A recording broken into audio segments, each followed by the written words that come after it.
Okay, so ito isa pa. 4 times. So far, ang pangit ng labas pero may puro na ako na 200,000. So ito mukhang ano na ito, mukhang 10 pesos or 100 eh. So wala na yan. Itong dalawa naman, 200,000 sana yan. So buksan na natin tong unang nasa baba. Total, kita na siya eh. Mukhang 10 lang eh. Ay, 100. So dalawa na yung puro natin. So pag 200,000 tapos times 4, 800,000 yun. Sarap nun. Tapos sa 100 times 4, 400. So either 400 or 200,000. So buksan na natin to. Medyo nabuksan na to eh.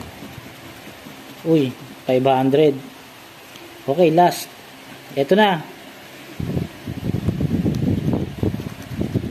Ay, 500 din. Namuro lang ng namuro na naman. Ano ba yan?